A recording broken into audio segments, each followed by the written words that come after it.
사장경 유품까지 1시간 5분에 걸쳐서 독송을 하셨는데 히트를 좀 꺼줬으면 좋겠네.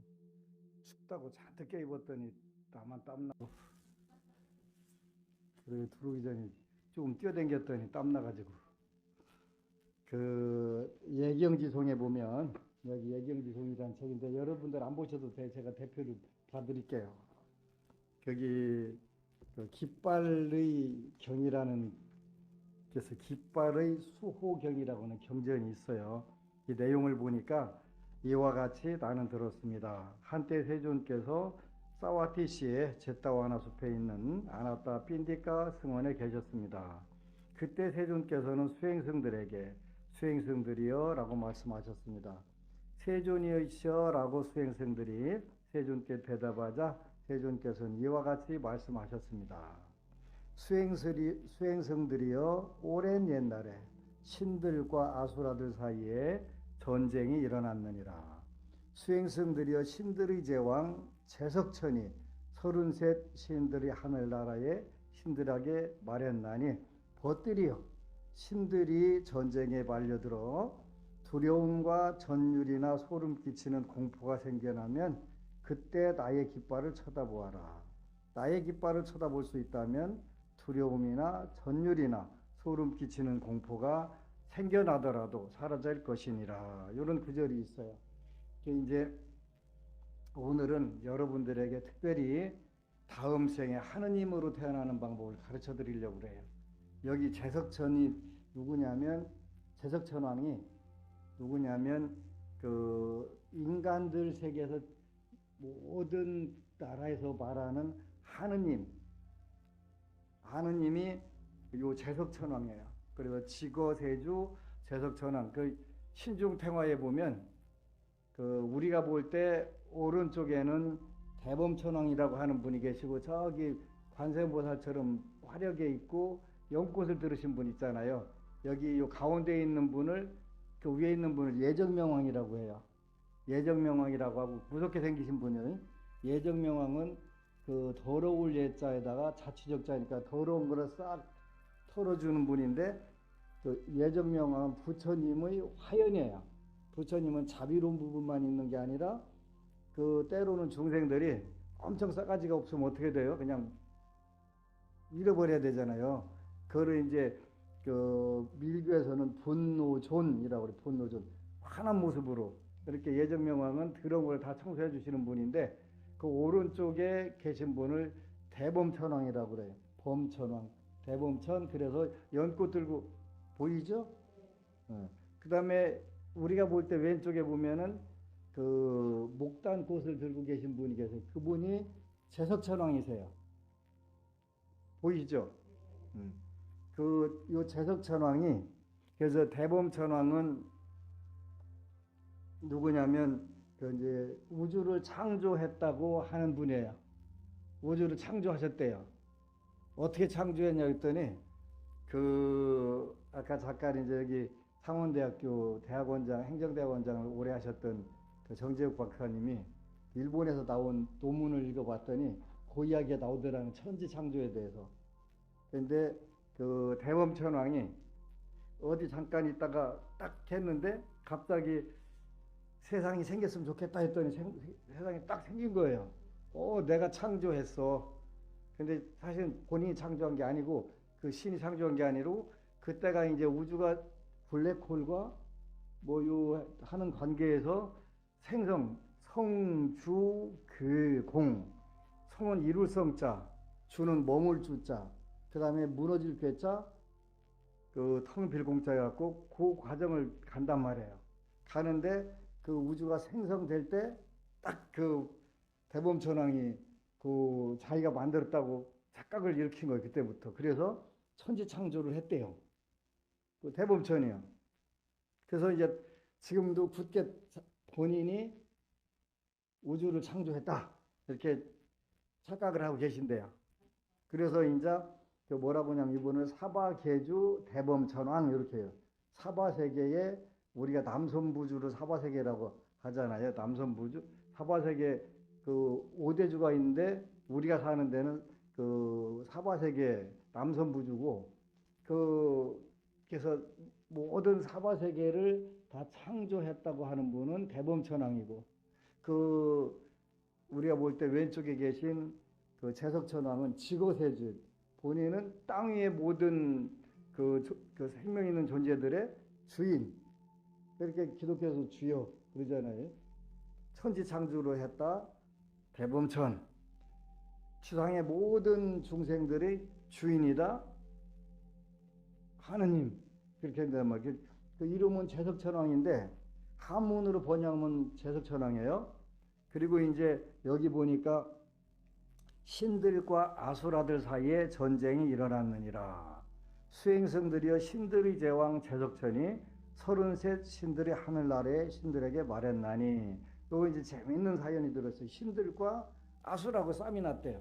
그 싸움이 난 건 이제 그것도 얘기해 줄 건데 요게 이제 전생에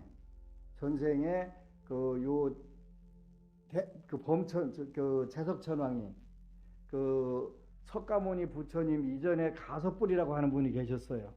가섭불이라고 하는 부처님 계셨는데 그때도 인도에 마가다국이라는 나라가 있었대요. 부처님 당시에도 마가다국이 있었어요. 빈비사라 대왕이 거기 왕했잖아요. 아자타사투하고요. 그래서 빈비사라 그 마가다국인데 가섭불 때도 마가다국이 있었는데 거기 마가다의 청년이라고 하는 마가와라고 하는 그 청년이 있었대요. 그래 이 청년이 봉사활동을 잘해요. 봉사활동하고 헌신을 잘하는 거예요. 봉사와 헌신을 잘하는데 혼자 이제 사람들이 많이 모여 있는데 깨끗하게 청소했더니 다른 사람들 딱딱 힙으로 밀고 와서 지가 딱 쓰는 거예요. 옆에 또 청소하니까 또 다른 녀석이 와서 딱 하고 그래서 야 나는 그러면 그 깨끗하고 넓게 잘 청소를 해줘야 되겠다. 이제 그걸 한 거예요. 그랬더니 전부 다 좋아하다고 하고 이제 일반적으로는 남이 해놓은 거 와서 찾아내는 게 더 좋아하는데 그래도 뜻 있는 곳에 결의했다고 32명이 나도 당신의 뜻에 하겠습니다. 33이 열심히 그 봉사활동을 한 거예요. 근데 그 동네 촌장이 있었는데 이 촌장은 웃기는 끼르끼르기라서 야 젊은 애들이 가서 그 사냥하고 물고기랑 잡아가서 술 먹고 놀아야지 왜 쓸데없는 짓 하냐고 아무리 해도 말을 안 듣니까 이제 무고 이 젊은 놈들이 아주 나쁜 놈들입니다 해갖고 왕한테 얘기해가지고 사형을 시켜야 됩니다. 그랬더니 그럼 그렇게 해요? 해가지고 이제 그 왕이 따져보도 않고 그렇게 해요? 해가지고 이제 33명 잡아다가 이제 죽이려고 딱 깔아놓고서 이제 뉘어놓고 묶어가지고 멍석을 다 덮고 코끼리 보고 가서 다 밟으라고. 근데 코끼리가 옆에를 안 가는 거예요. 그래서 그 사형 집행관이 왜 그래요?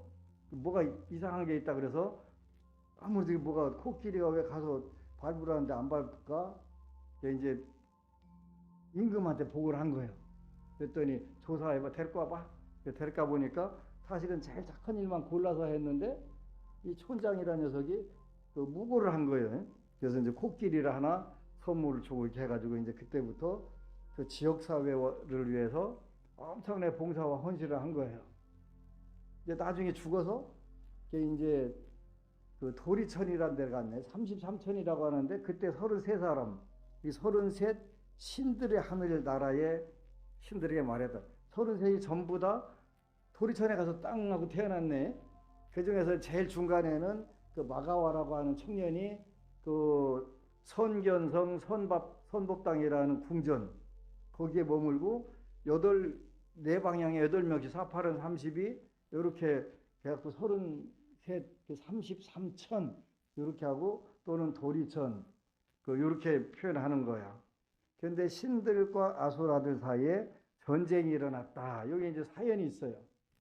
왜 전쟁이 일어났냐면 이제 마가와라고 하는 청년이 나중에 이제 재석천왕이 돼갖고 이름이 사가천왕이라고 하는데 그 지상에서 살 때 부인이 4명이 있었대요. 근데 그 4명 부인 이름이 나와요. 첫 번째는 수난다, 두 번째는 수찢다, 세 번째는 수담마, 네 번째는 그 수자타. 그 이제 셋은 선업을 짓는데 열심히 선업을 짓는 거예요. 근데 넷째 부인은 뭐 우리 남편이 복 짓고 있는데 나는 조금 뭐 놀지 뭐. 그래서 맨날 고급 화장품만 사다가 그냥 뭐 달팽이 가루도 바르고 뭣도 바르고 이렇게 하면서 이제 때 빼고 계속 그 시장만 하고 살았대. 근데 이제 언젠가 다 죽었는데 그 세 부인은 도리천에 가서 태어났는데 하나가 안 보이네. 그래갖고 이제 그 제석천왕이 된 사카천왕이 찾아보니까 그 외로운 연못가에 홀로 서 있는 두루미로 태어났더라는. 맨날 때 빼고 광내갖고 모가지도 질고 다리도 지는 걸로 태어나갖고 그러고 있더라는 거예요. 그래서 이제 불쌍해서 찾아가가지고 이제 제석천왕 사카천왕은 신통력을 가지고 계시니까 그 얘기를 하니까 힘들지 않냐고. 힘들지.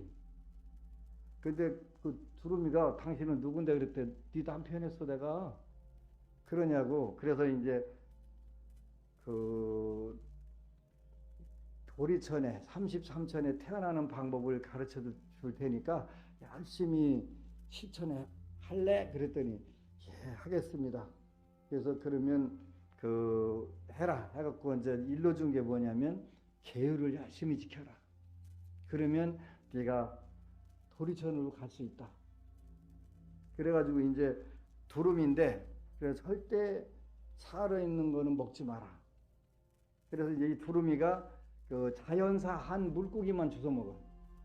그래갖고 이제 잘 지키나 안 지키나 이제 그 사카천왕이 내려가서 죽은 물고기로 가서 이렇게 하고 있으니까 두루미가 탁 물었다가 막 삼키려고 할 때 꼬랑지를 살짝 흔들으니까 살았다고 딱딱 뱉는 거예요. 이번에 이제 물에 둥둥 떠가지고 좋은 척 하니까 또 딱 물었는데 삼킬만 하니까 꼬랑지 살짝 흔들으니까 안 먹고 세 번을 그 실험을 해보니까 거기 안 말려 들어간 거예요. 네가 아주 결심이 굳구나. 근데 이제 두루미가 자연사 한 것만 먹으려니까 먹을 게 없네. 그래갖고 굶어 죽었어요. 이렇게 때로는 굶어 죽어도 그렇게 불쌍한 게 아니고 더 좋은 데로 가기 위한 거니까 우리가 너무 슬퍼할 건 없어. 그잖아요. 그래가지고 이제 그 다음에는 어쨌건 간에 두루미로 살 때 계율을 지켜서 그 옹기장이 집에 딸로 태어났대. 15살쯤 됐는데 이제 사카천왕이 쭉 보니까 그 잘하고 있어요. 그래서 이제 하늘나라에 큰 좋은 보석을 가지고 가서 술에다 잔뜩 싣고 이제 그 하느님은 변장을 시킬 수가 있어요. 그래서 이제 오이, 인도에 나오는 오이로 변장시켜갖고 오이를 주겠다. 사람들아 모여라. 개를 지키는 사람한테 오이를 주겠다니까 개가 뭐유? 아무도 몰라. 근데 저기 이상한 처자가 하나 있다고. 나는 개를 지킵니다. 그 노래 부르고 사는 처자가 있다고. 거기 가보자. 가보니까 그 두루미가 이제 그 환생을 한 거예요. 그래서 그 내가 네 남편이었어. 그러고 네가 복을 쳐서 했으니까 요 이제 하늘나라에서 가지고 온 천상의 보석, 좋은 보석들로 네가 팔면 금생을 잘 살 수 있어. 아무 걱정하지 말고 계율만 지키고 살아. 그래가지고 이제 그 옹기장이 집 딸내미가 계율을 5개 10선업을 열심히 지키고 살아서 이제 죽었어요. 뭐 사람은 죽어야 되잖아요, 언젠가. 죽어가지고 어디 가서 태어났냐면 신들과 아수라들 사이에 전쟁이 일어났느니라. 왜 일어났냐면 그 옹기쟁이 집 딸 때문에 일어난 거예요. 이 전쟁이. 근데 이제 두생 동안을 계율을 열심히 지켜가지고 엄청나게 이쁘게 몸에서 황금 빛이 나고 이쁘게 태어나가지고 어디로 태어났냐면 아수라 대왕의 딸로 태어났네.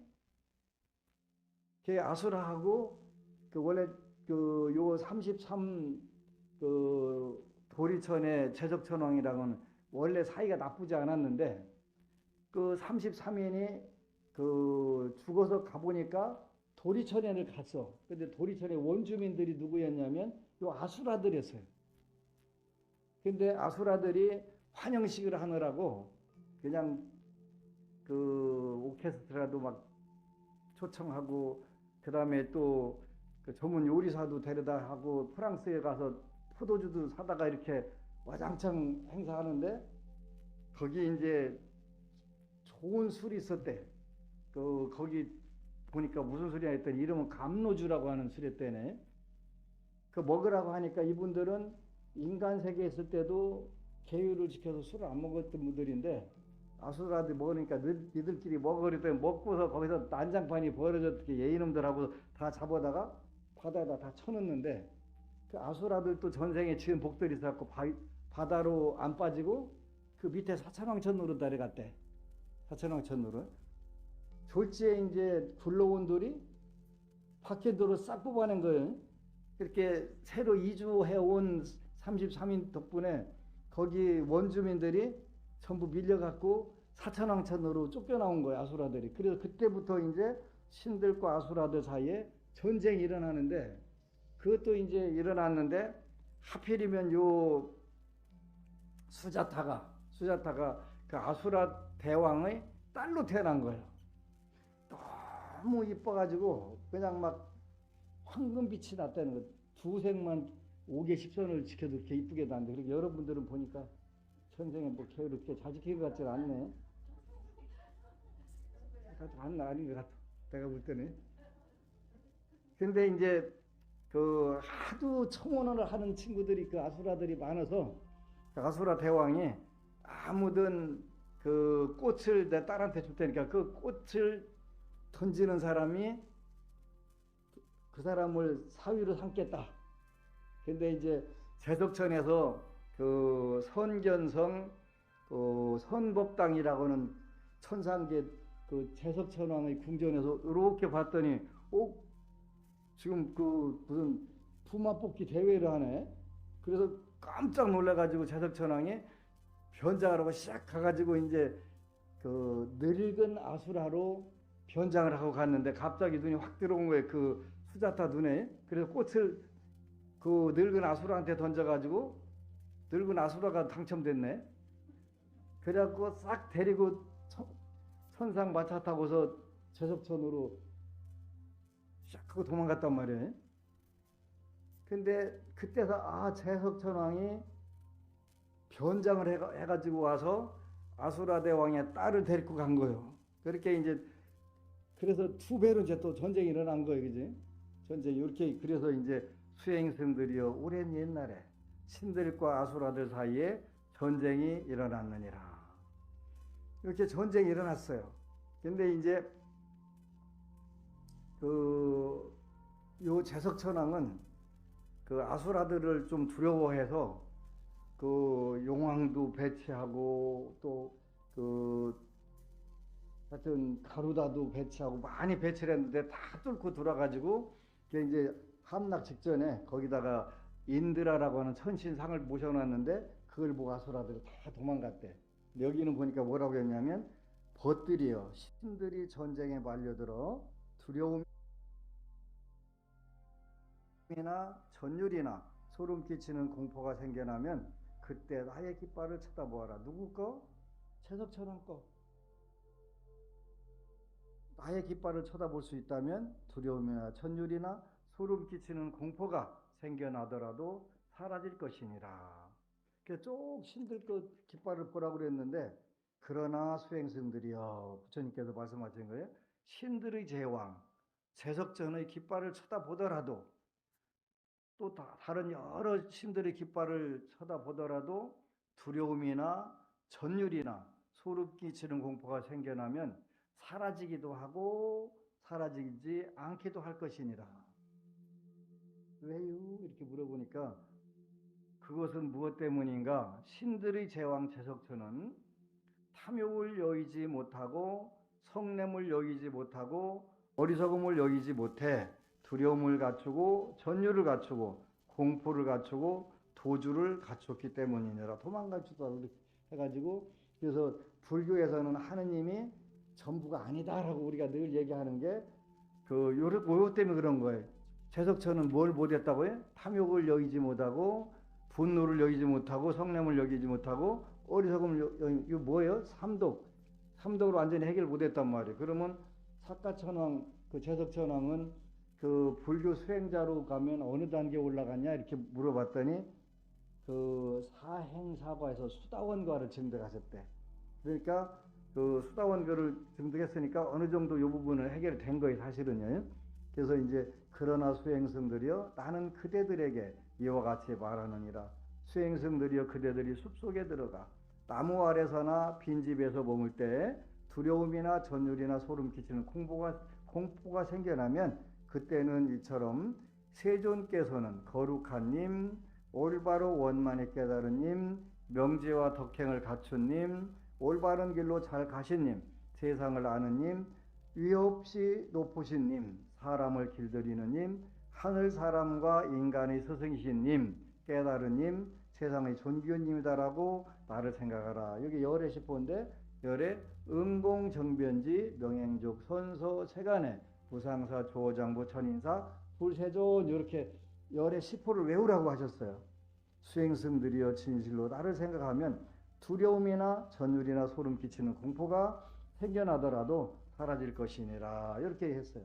근데 이제 제석천왕 이제 봉사와 헌신을 잘했는데 7가지 원을 세워갖고 지켰대요. 이제 여러분들이 이 7가지만 잘 지키면 틀림없이 다음 생에 그 제석천왕으로 태어나실 수가 있어요. 근데 그 제석천왕이 당신보다 복을 많이 짓는 사람이 생기거나 누가 그 여러분들이 제석천왕께 열심히 기도하거나 또는 그 스님들이 뭘 필요로 하거나 그러면 그 제석천왕 용상 의자가 있는데 의자를 이름이 홍옥보좌 그래가지고 빨간 옥으로 만드는 보배 의자 홍옥보좌가 뜨끈뜨끈해진대. 깜짝 놀라서 누가 나를 부르고 있구나. 여러분들도 제석천왕 기도하면 그게 이제 의자가 뜨거워지면 여러분들 소원성취해주러 오는 거예요.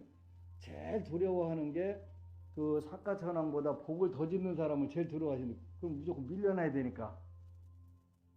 근데 이제 7가지 원을 세워서 그 실천을 했다는데 7가지가 어려운 게 아니더라고. 근데 쉬운 건 아니에요. 첫 번째가 살아있는 한. 요 구절을 7개에서 다 붙였더라고요. 살아있는 한. 부모를 봉양하겠습니다. 자기 부모를 지성껏 봉양하려는 거야. 첫 번째가.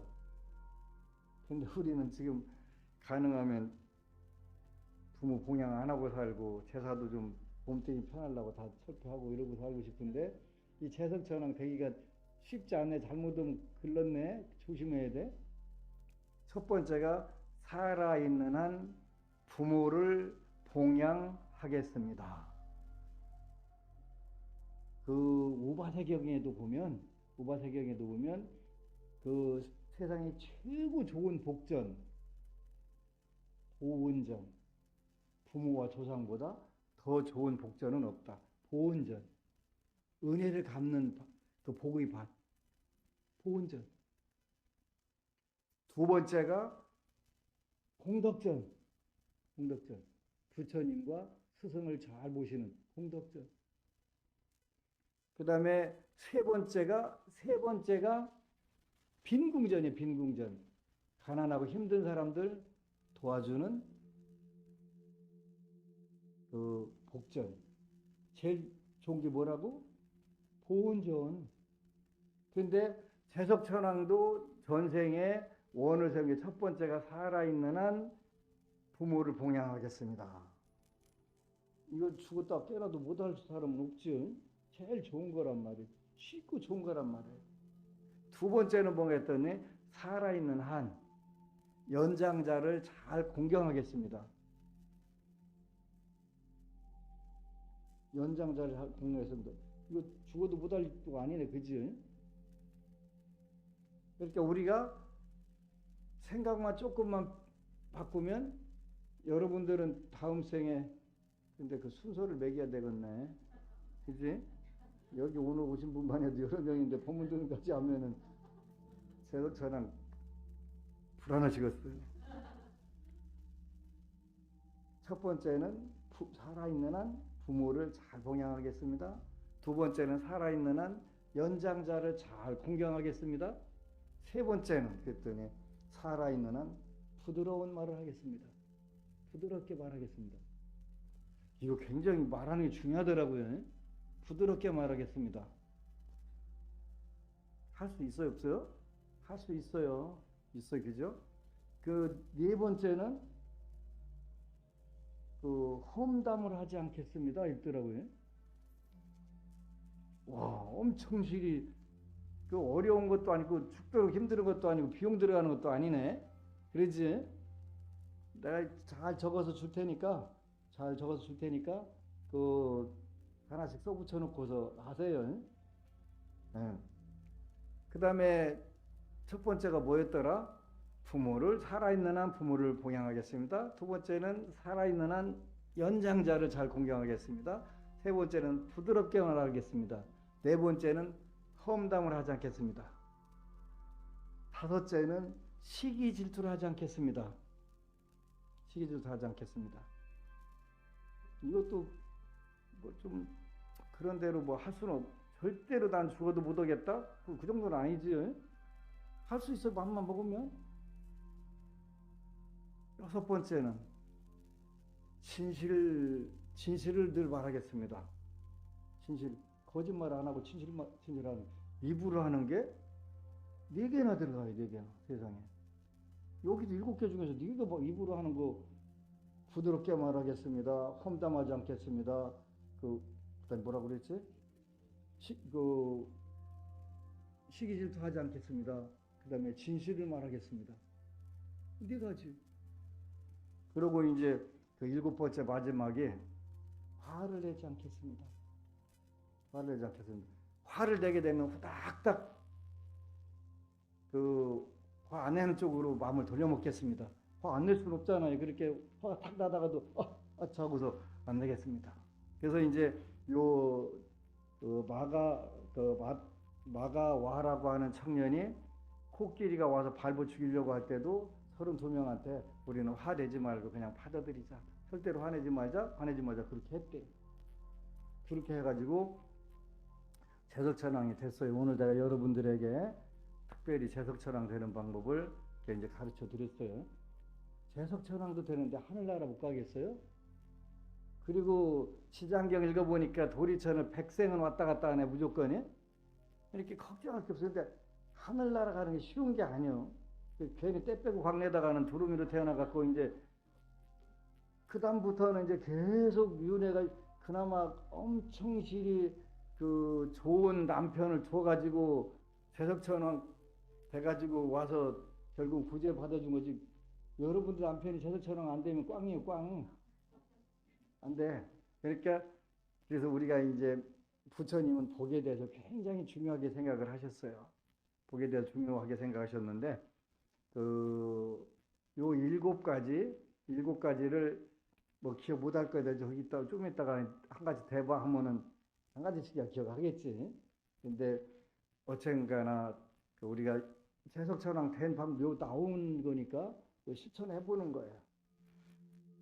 에이, 법안 스님이 우리 꼬시려고 그러는 거지. 내가 여러분들 꼬셔서 못하게 뭐가 나온다고. 나는 현차 생기는 거 아니면 잘 안 하는데 뭐가 내가 하는 거예요. 근데 이제 아까 세상에 제일 좋은 복밭은 첫 번째가 보은전이라고 그랬어요. 보은전. 은혜를 부모, 조상, 보은전. 그 다음에 두 번째는 공덕전. 부처님, 스승, 공덕전. 세 번째는 빈궁전. 가난한 사람들, 어려운 사람들한테 내가 베푸르니까 인도에 가면 우리 청운 스님 얘기 들어보니까 인도 가서 12년 동안 공부하고 온 스님 보니까 인도에는 자기가 이제 거지들이 우리나라 돈으로 나는 10,000원짜리만 받는 거지. 5,000원짜리 주면 안 받는데 10,000원짜리 이렇게 달라고. 그냥 가져 임마 그랬더니 나는 10,000원짜리 거지야. 너한테 내가 복절이 되려고 그래. 빈궁절이 된다고 지가 10,000원짜리 받는데 어쨌거나 말은 돼. 또 5,000원짜리만 받는 또 거지가 있대. 1,000원짜리 줘도 안 받고 10,000원짜리 줘도 안 받고 나는 5,000원짜리만. 자기가 빈궁전이라는 독전이라고 주장을 하는 거예요. 재밌는 거지들을 하는 거예요. 그런 상태인데 우리가 살면서 그럼 복을 제일 크게 받는 방법이 뭐냐?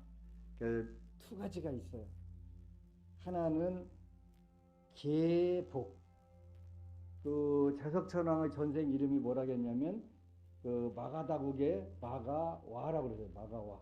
마가다국의 청년 그런 뜻이래요. 마가와. 와라고 하는 게 청년이라는 뜻이고 마가다국 마가와. 마가와가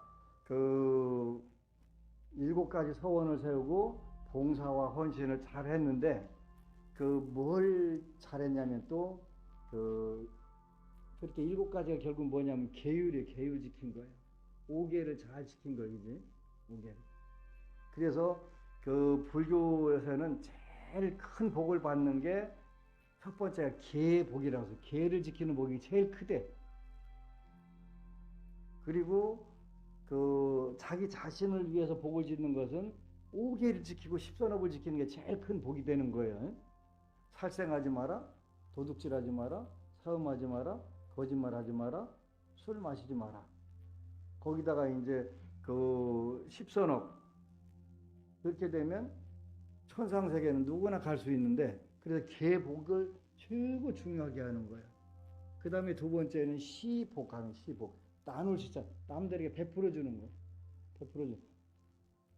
하나라도 같이 물론 내가 개뿔도 쥐뿔도 가진 게 없으면 나눌 수가 없지만 나눌 수 있도록 어떻게 돼요? 열심히 우리가 근면성실을 해야 돼. 근면성실하는 게 굉장히 중요한 게 살면서.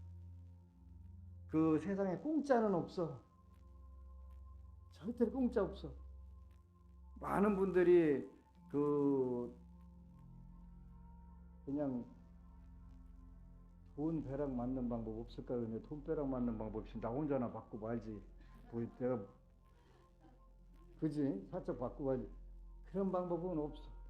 그리고 한평생 70 가까운 나이까지 인생을 연구해보고 수많은 법우들 인생을 분석해보고 하니까 타고난 대로 살아. 하루 일진도 못 비껴. 그런데 계복과 시복을 지면 바뀌어. 계복을 짓고 5계 10선업을 지키려고 노력을 하고 그 다음에 남들한테 자꾸 이제 어느 정도 베풀 수 있는 상태가 돼야 돼. 부처님께서는 빚 얻어다가 선업을 남들한테 베풀으면 복이 될까요? 안 될까요? 누가 부처님께 여쭈었어. 근데 그건 복이 되지 않는다. 정확하게 여러분들이 개념을 알아야 돼요. 빚 얻어다가 다른 사람 도와주는 건 복이 되지 않는다. 굉장히 중요한 거예요.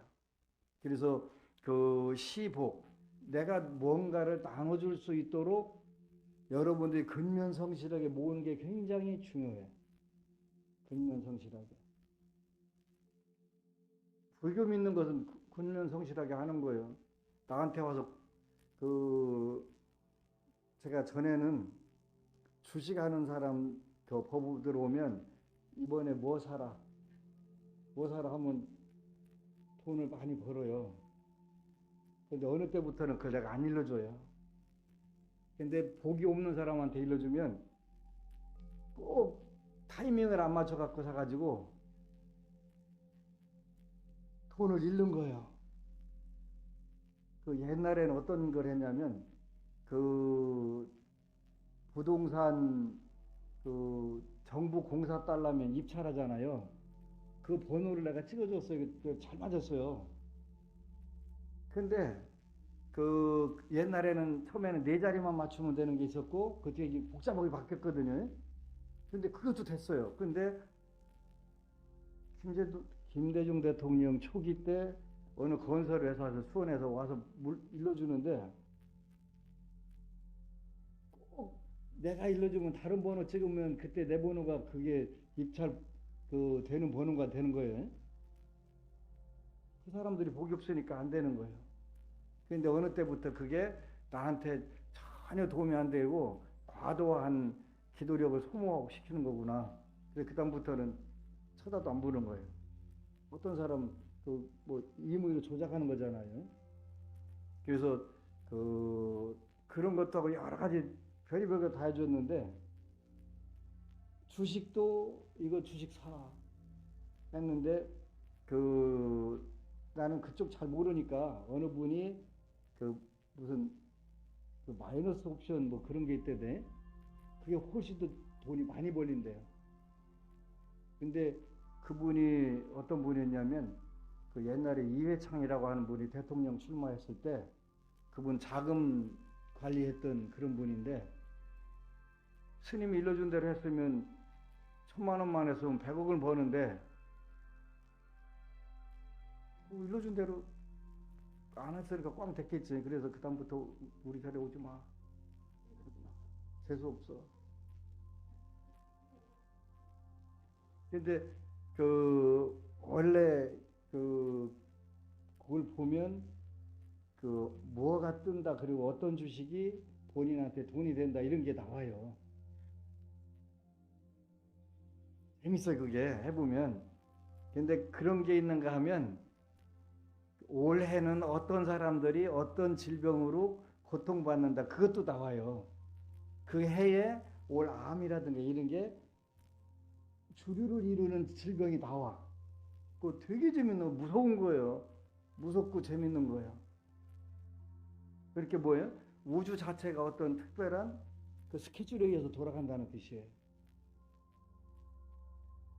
내가 어떤 주식을 사야 돈이 된다 이런 것도 돼 있고 그게 종목이 자기한테 맞는 종목 같은 게 있는 거예요. 근데 이제 그보다 이제 더 중요한 것은 뭐냐면 주식으로 돈 벌고 싶으면 아주 쉬운 방법이 있어요. 내가 이주법회 때 요걸 일러줬는데 서울의 어느 법우가 진짜 해봤더라고요. 그래갖고 그제 일요일날 내가 좋아하는 돈을 100만 원이나 공짜 넣어가지고 왔어요. 뭔데 그랬더니 본인이 1,000만 원을 벌려고 목표를 하고 1,000만 원 벌려면 얼마 내라고 그랬어요? 100만 원 미리 10% 떼가지고 이거 부처님 돈 해놓고 하라고 그랬는데 그러고 나서 주식을 하고 딱 정리해 보니까 1,000만 원이 딱 남았더래. 후딱딱 1,000만 원 되는 시점에서 빨리 나오라고 하거든요. 거기서 어리버리 하다 보면 다시 원위치 해갖고 마이너스 까. 반드시 그러는 거 주식은. 그러니까 거기서 욕심 부리면 안 돼. 그거 놓기가 제일 어려워서 처음에 100만 원 딱 떼어놓고 요거 법안 스님 돈 해놓고서 해갖고 딱 1,000만 원 수입 올릴 때 탁 내린 거예요. 굳었잖아. 그 다음에 다시 갈아타야 돼. 굉장히 중요해. 나도 뭔가 좀 생기는 게 있어야 되지 않겠어요? 누이 좋고 외부 좋고. 본인은 90%를 갖고 나는 10% 가지니까 본인이 남는 거지. 내가 남는 거. 나 법안 스님 주는 거 아까워서 못 주고서 그러면 안 버려야지. 뭐 안 버리면 되지. 그잖아요. 그래서 내가 좋아하는 돈 100만 원이나 가지고 와서 그렇게 계속 왕대박 좀 많이 날아. 그래 나도 원님 덕분에 좀 진짜요. 이거 내가 해놓은 게 아니라 미국에서 세계적으로 주식으로 돈을 잘 버는 사람 얘기 쓴 걸 내가 보니까 그런데 그걸 시켜보니까 돼. 나는 합리적이고 논리적인 사람이요. 그냥 통박으로 절대 안 하는 사람, 통박으로 남의 인생을 어떻게 관리를 해? 큰일 나지. 그잖아요? 통박으로 하면 안 돼. 정확하게 근거 딱 돼가지고 그렇게 하고서 임상실험을 시켜갖고 이게 진짜 되나 안 되나 계속 기도 넣어보고 다 해봐갖고 딱 될 때, 이건 되니까 해라. 그냥 내가 아무 생각 안 하고 대답하는 것 같지만 난 절대 그렇게 못해. 생각 안 하고 대답을 어떻게 해. 늘 끊임없이 기도하고 끊임없이 복을 주려고 노력을 해야 내가한테 온 사람한테 도움을 줄 수가 있어. 내가 복력이 없는데 누구한테 복을 줘? 부처님한테 받아라?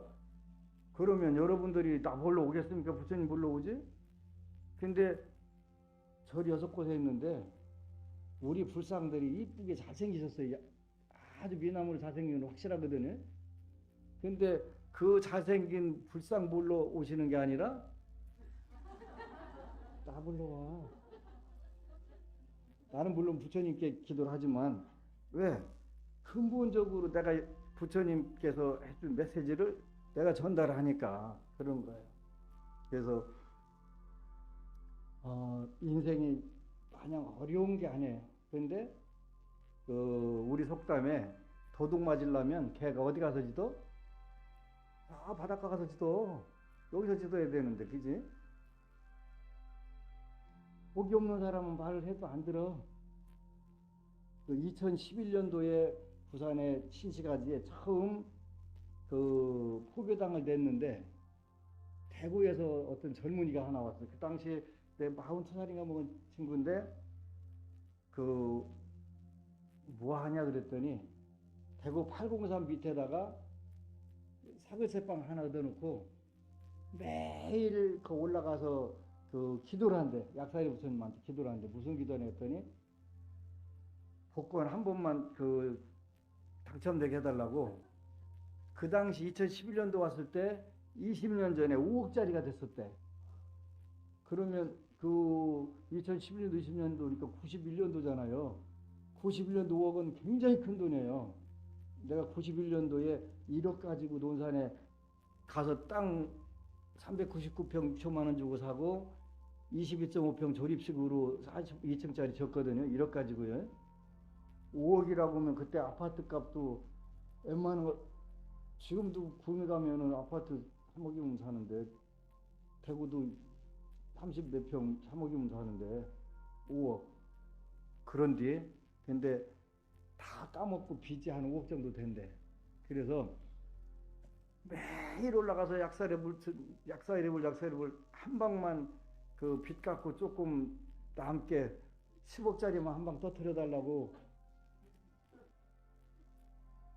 근데 그렇게 일구월심으로 너무 기도를 열심히 하니까 꿈에 선몽을 대주는 거예요.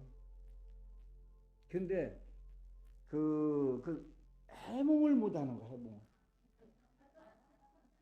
그래서 이제 하도 간절히 기도했더니 파인애플 밭이 쫙 보이더라는 거예요. 근데 2년 후에 해몽을 해보니까 그때 파인 무슨 회사가 있었대. 그 주식 사라는 뜻인데 2년 후에 수십 배가 올라서 보니까 그 주식이더래. 본인이 복을 안 짓고 기도해봐야 소용없어. 내 걸로 돌아올 수가 없어. 공짜가 어디가 있어, 세상에. 세상에 공짜가 어디 있어. 지난주에 대구에서 대구법당이라고 내가 얘기를 할 수 없는데 어느 법부님이 3년간 재수불공하고 이제 앞으로 2년만 더 한다고 그래. 소리 꽉 지르고 평생 죽을 때까지 해. 야, 부처님 전에 공양 올리고 뭘 달라고 해야지. 더 안타까운 분은 어느 도량에 가니까 내가 10년이나 재수불공해서 이제 그만할래요 그러길래 그만한다고 하는데 내가 뭐라고 했어? 그래라. 근데 네 큰딸은 잘 있니? 잘 있니? 그랬더니 예, 잘 있습니다. 그 다음 달에 갔더니 스님, 내가 스님한테 가서 이번 달부터 안 해요 하는데 그 전날 따님이 직장에서 이렇게 됐대요. 용돈 없어도 부처님께 공양 올려. 10만 원 올리면 절대로 안 죽여. 안 죽이고 그거 가지고 여러분들 살림 못 오게 절대 부처님 안 하셔. 그렇게 아이고 한 달에 10만 원씩 부처님 또 다 따먹고 나한테 한 것도 아무것도 없는 것 같으네. 근데 복이 없으면 계속 복을 져야 돼. 누가 와서 그런 거 스님 이제 그만해요. 그냥 한 달에 1년에 3억인데 쌀값이 그냥 3억 가지고 편히 살아. 3억 가지고 편히 살 수 있어요. 근데 그건 내가 편히 살라고 죽노릇 하는 게 아니잖여. 그러니까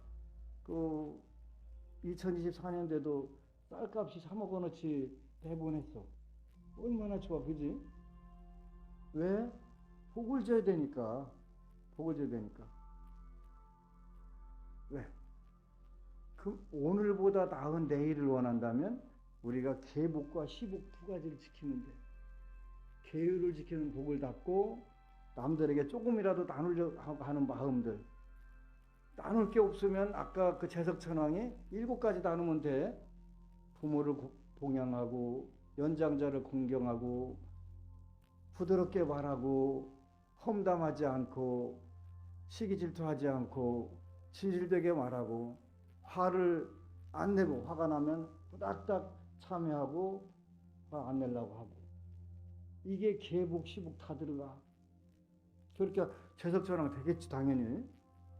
우리도 한번 입학원서를 내고 한번 해보자고. 하면 돼. 근데 내가 아무것도 안 하고 스님 나 요즘 피곤하니까 스님 좀 알아서 기도 좀 해봐. 해놔. 내가 기도해놔. 기도가 안 돼. 희한하게 내려놔. 근데 누군가가 아까도 누가 어느 스님이 찾아왔더래. 그래가지고 별 희한한 일이 재밌는 일들이 참 많아요.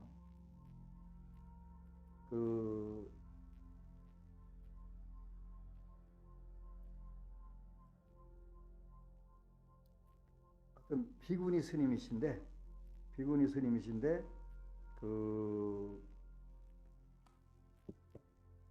방생을 하려고 하는데 이제 어려웠겠죠. 요즘 같을 때 어려우니까 차일피일 미루고 사는데 그 꿈에 내가 나와서 막 소리를 꽥 치르고 똑바로 안 할래.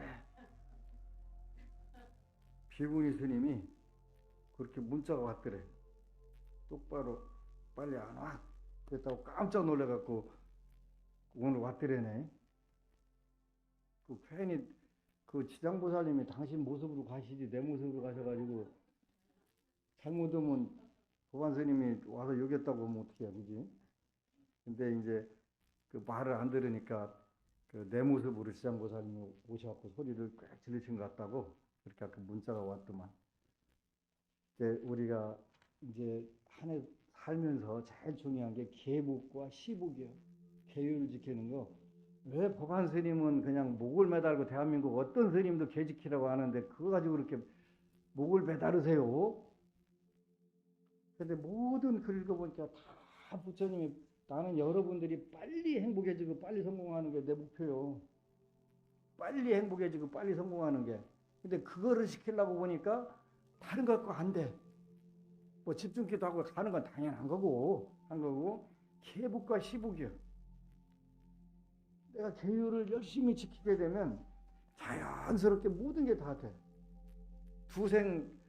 두루미로 태어나서 잠깐 개 지키고 옹기장이 집 딸로 태어났는데 그 아주 막 온몸에서 황금빛이 나고 그 온 우주에서 최고 미녀가 됐단 말이야, 그지?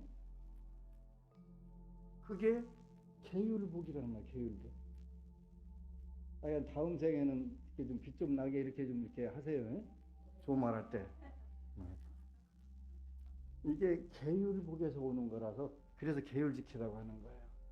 그리고 법구경 이야기 보면 계율이 얼마나 중요하고 소중한지 그게 막 읽다 보면 너무 기뻐. 이제 시간이 별로 없으니까 하나만 더 일러주는데 그 지구상에 아주 미녀들 배우들이 많이 있잖아요. 근데 요 제석천왕이 늙은 아수라의 모습으로 가가지고 그 이쁜 아수라 대왕 딸을 이제 데리고 이제 제석천 그 도리천으로 갔단 말이에요. 근데 옛날에 어디 영화를 보니까 그 엄청 이쁜 미국 배우가 있더라고. 이름이 캐서린 제타 존스라고 하는 여자인데 28살인가 많이 먹은 남자하고 결혼을 했어요. 아니 젊고 잘생긴 사람도 많은데 왜 저럴까 했더니 내가 최근에 그 의문을 풀었어. 아하, 그 늙은 아수라의 모습에 홀랑 반해가지고 그쪽으로 딱딱 그 옹기장이 집 딸내미가 아수라 대왕 딸이 그렇게 갔는데, 왜냐면 전생에 자기가 잘 사는 방법을, 또 자기가 그 정말 소중하게 생각한 부분들을 성취하게 주던 그런 인연들이 있었던 거예요. 인연들이. 그래서 참 인연이라고 하는 게 무섭구나. 그래서 늘 선연을 맺어야 되고, 그 선연 못 맺더라도 하여튼 부드럽게 말하고, 험담하지 말고, 시기 질투하지 말고, 진실을 말하고, 이것만 해도 여러분들은 뭐 대석천왕까지는 안 가더라도 그 도리천 시민으로서 무량한 복을 누릴 수 있게 되는 거잖아요. 그래서 그 새해에도 안심정사 기도는 우리가 5계를 지키고 십선업을 실천하면서, 그러면서 한편으로는 기도 열심히 해가지고 빨리빨리 발복하는 게 내 목표예요.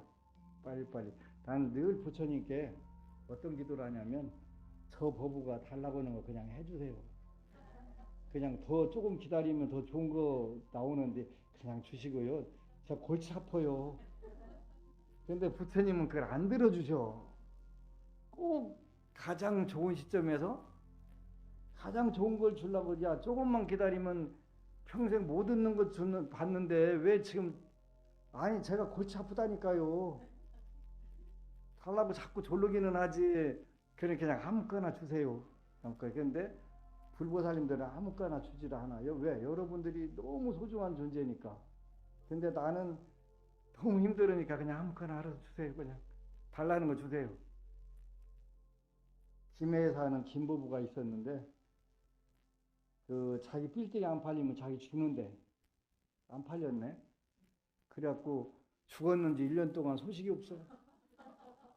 그때 1년 만에 왔어.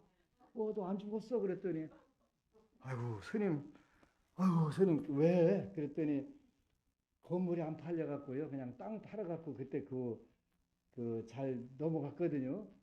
근데 건물 팔려서 뭐 어떡할 뻔했나 몰라요. 건물은 1년 사이에 2배가 올랐고요. 땅값은 그대로예요. 그래갖고 한동안 잘 나오더니 요즘도 꽃배기 안 비치네.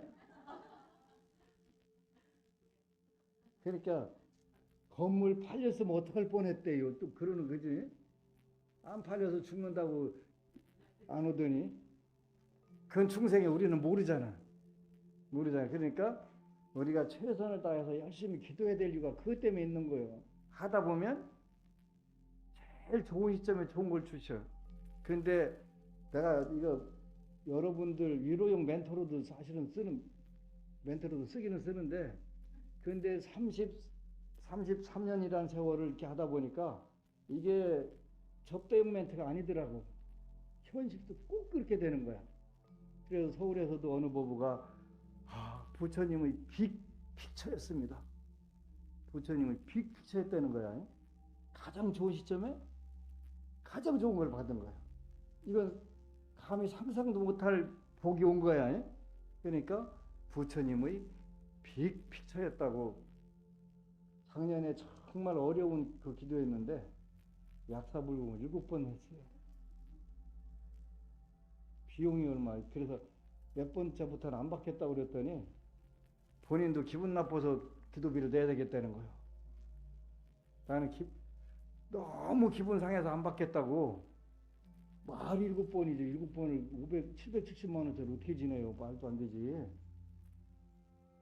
근데 부처님의 픽처했다는 거. 지구상에서 최고 멋진 소원 성취를 한 거예요. 그지? 7, 8에 56, 1억 가지고도 상상도 못하는 소원 성취가 된 거예요. 그러니까 부처님의 픽처였습니다. 부처님 큰 그림이었습니다. 이렇게. 그래서 그 7번에도 안 될 때 내 속은 뭐 편하겠습니까? 지구멍청도 들어가고 싶은 정도가 아니에요. 진짜 자존심 상해서 견딜 수가 없는 거예요. 자존심 상해서. 그러잖아요. 생각해 보세요. 근데 마지막에 정말 크게 아주 그야말로 왕대박이 났어. 왕대박이 나서 그렇지, 역시 부처님은 가장 좋은 시점에 가장 좋은데 가장 좋은 걸 주시는 게 확실해. 그게 기도요. 그게 안심과 기도요. 그래서 나한테 와서 자꾸 졸르면 내가 그냥 소원 성취해줘요. 근데 스님 이거 안 이루어졌어야 되는 거 아니에요? 그런단 말이에요. 아니 네가 그래 해달라고 너무너무 지랄지랄 해갖고 내가 그냥 해준 거야.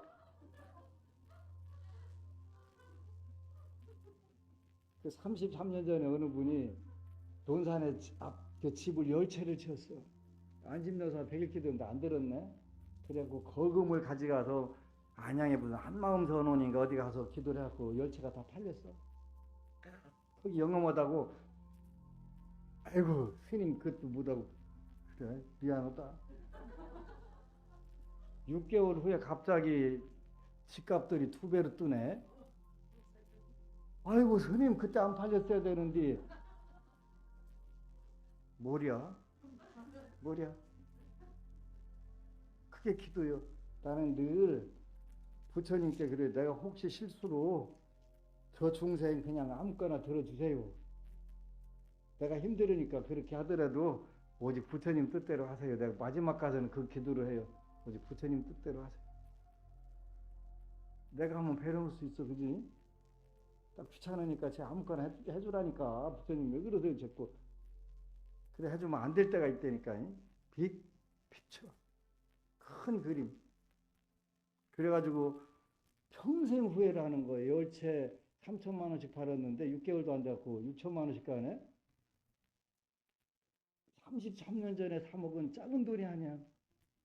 엄청나게 큰 돈이. 그때 집 한 채가 3천만 원 했다니까.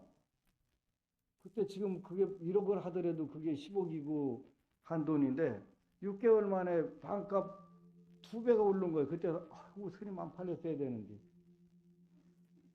충청도 사람들은 거기다가 뭐라고 아이고 씨발까 안 팔렸어야 되는데. 팔렸네. 그렇게 그때 뭐라고 그래? 신세 조졌다고. 이게 꼭 소원 성취가 잘 되는 것만 잘 되는 게 아니고 나는 꼭 여러분들이 와서 하도 스님 어떻게 하면 법당에 살짝 와서 부처님 그냥 저 불짝 원대로 해주세요. 나갈 때는 그래도 부처님 뜻대로 하세요. 그게 기도요.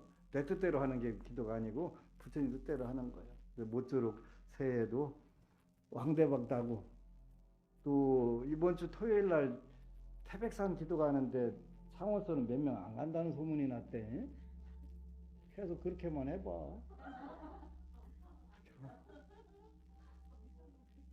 그러다 눈탱이 밤탱이 되는 수도 많이 있어. 근데 꼭 그 음식이랑 조심하셔야 돼요. 그 기도는 태백산은 특히 그 음식 같은 게 아주 예민한데 그 태백에 사는 사람들 얘기 들어보니까 그 기독교인들도 거기 봄 나물 같은 거 뜯으러 갈 때 함부로 비린 거 누린 거 안 먹고 간대. 태백산 산행기도 가는 거. 하여간 뭐 우리끼리 얘기니까 오늘 부산도 법회는 보지만 꼭 부산 가신 아들 중에 하나가 와서 다리 부러져서 내려오고도 하는 그런 거가 있어. 꼭 먹지 말고 오라 했더니 육개장 잘 먹고 오거나 뭐 그러면 안 돼. 산기도는 그렇게 하는 게 아니야. 정말 그 정갈하게 하는 걸. 그 대신 소원 성취가 빨라. 그런 거 부처님 워낙 대자대비하신 분이니까 그냥 다 눈 감아 주시지만 산신님이나 이런 분들은 안 눈 감아 주셔. 그러니까 그런 거 잘 지키고 해야 돼. 그렇게 해서 새해에도 왕대박 부처님의 빛처에 왕대박 나시기를 축원합니다. 아미타불. 그리고 여러분 사랑합니다.